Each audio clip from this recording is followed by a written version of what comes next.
હવે મિત્રો, જ્યારે આપણે ઘરની પરિસ્થિતિ ખરાબ હોય ને ત્યારે આપણને અનેક વિચારો આવતા હોય. પહેલાં પ્રથમ તો આપણને કામ જ ન ઉકલે કાંઈ, કે શું કરવું, કયું કામ કરવું, ક્યાં જવું.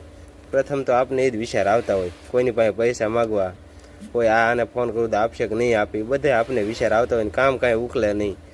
અને ઘરની પરિસ્થિતિ એટલી ખરાબ હોય ને કે દેણાવાળાના ફોન આવતા હોય, વ્યાજવાવાળાના ફોન આવતા હોય, સંબંધી પાસે પૈસા લીધા હોય તેમના પણ ફોન આવતા હોય. અને પ્રથમ તો આપણે લોન લીધી હોય તેમના બધાના હપ્તાવાળાના ફોન આવતા હોય. એ બધું આપણે ભેગું થતું નથી. ઘર હકવું હોય તે પણ ભેગું ન થતું હોય. ઘર એક પર તો માન હાલતું હોય, બધું ભેગું થતું હોય. ત્યારે મિત્રો આપણે કાંઈ બીજું વિચારવાનું નહીં.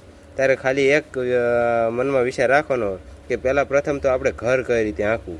ગમે એ રીતે ગમે કામ કરીને આપણે ઘર હાંકવાનું. અને બને તો હપ્તા ભરવાનો મેળ આવે તો હપ્તા ભરવાના.